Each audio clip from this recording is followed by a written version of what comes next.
the big class trip, which Mr. Belding has planned to be to Yosemite. A lovely camping Yosemite trip. National Park. Yosemite National Park, which myself and Conal definitely know because it's it's the opening scene of Star Trek V, where Captain Kirk is climbing a mountain.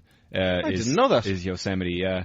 I was thinking of like possibly some of the Native American crowd who used to live out there in like volcanic rock and stuff like that. And also Yogi Bear lives there. So, there you go. Pop culture is rife with Yosemite. It's also where the super volcano is, and if it explodes, we're all dead. No, that's Yellowstone. Is it Yellowstone? But it is Yellowstone. Isn't there not one at Yosemite as well? I was thinking of Native Americans hiding out there, like at times, you know what I mean, and they could hide in the cut rock, if you know what I mean. And if they ever fall over, Spock can just jet boot his way with his back rocket boots. On a side note, I love movies with rocket boots. So do I. I always love rocket boots in movies, and they actually built a rocket boot prop for that movie. Spock's rocket boots in Star Trek V.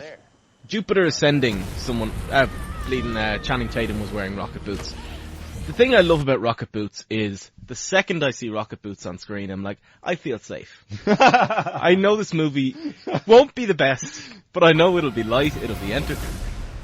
Your Majesty, I have more in common with a dog than I have with you. I love dogs. I've always loved dogs.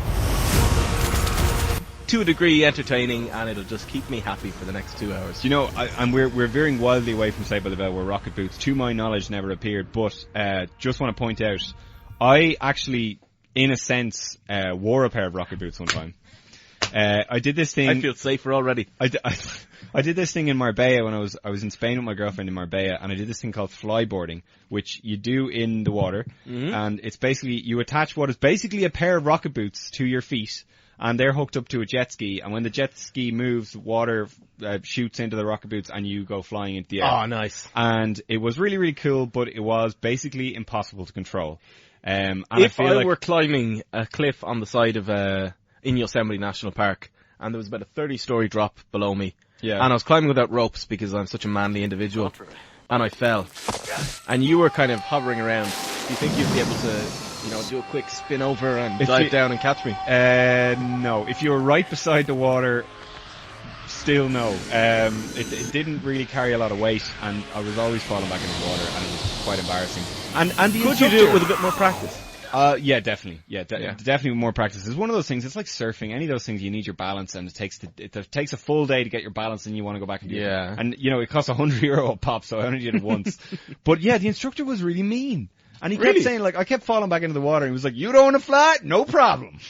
Because you have to keep your legs straight. But if you're like a skinny, like, twindly little creature like I am, it's quite hard to do when you have no strength in your legs whatsoever. Was your instructor J.K. Simmons? Yes, but as a matter of fact. And then he took out a cigar. You have like a vein sticking out. Yeah, and he was like, and then when I finally got the hang of it, he started lifting his hand into the air. I'll gouge out your eyeballs. I thought you were doing like a J. Jonah Jameson thing there for a while. And then I suddenly remembered it wasn't that at all. It was Whiplash. I watched it last week. It's really good, isn't it? Fucking great movie, by the way. Yeah. Back to Saved by the Bell. The gang are really panicked that the midterm won't get to go to Yosemite if they don't pass their midterm.